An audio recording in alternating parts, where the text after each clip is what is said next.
Quezon Province, pinag-deliver ng Malaya ang laban bilang vice governor para sa natin na eleksyon. Natin nakatutok dito sa Radyo 125, alam ko nila.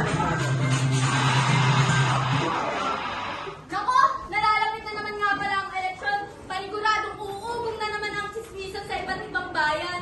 Ay nako, Aling Jo. Wala nang bago doon. Ganun talaga nakasaya ng mga Pilipino tuwing eleksyon. Sana lang talaga maganda ang hangarin ng mga tatakbo na yan. Nang mapaganda naman itong probinsya natin. Siyang tunay. Nako, hindi ba't sanay na tayo sa una ng mga galing mga yan? Tapos kapag dinalo, wala rin. Halin niyo mabili na, ano na naman pinagtitigaan niyo kaya talaga? Ano pa ba? E di yung mga tatakbo ngayong halalan.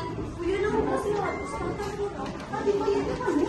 Pero teka, hindi ba't usap-usapan sa social media na dito raw si Halos may pinatay na guard? Eh kasi raw kapareho nung jacket nung pumatay, yung guard, yung jacket na laging suot ni Halos. Talaga ba? Parang nakita ko na nga yun sa Facebook. Ay nako, Aling Jo. Galing pa yung ebidensya. Ebidensya ka? Eh hindi ba't walang sinabing dahilan ng pagkamatay ng guard? Tapos nung interview si Halos, iwas sa media. Ano pa bang ebidensya ang kailangan mo?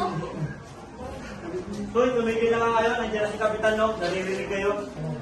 Uy, magandang umaga mga kabarangay. Magandang umaga, pa. Magandang seryoso yung mga pinag-uusapan nyo ah. Magandang umaga rin ka. Naku, wala po yung mga teacher lang dyan sa Kabitawin. Alam niyo na. Diba? Oo nga ka. Ano po ba ito kayo kami? Ay, ako'y namamahagi ng ayuda para sa parating ng Chibuena. O, ito, tanggapin ninyo. Salamat ka. Salamat ka. May pagkakita kami. Maraming salamat po. Salamat ka. Magkape muna kayo sa loob ka. Ay, hindi, wag na. Ako'y mamamahagi pa ng ayuda para sa mga kabarangay natin iba. Ano siya, mauna na ako ha. Salamat ka. Salamat ka.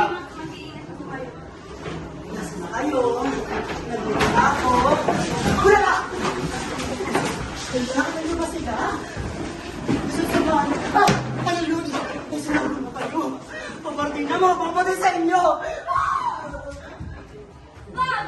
Maganda.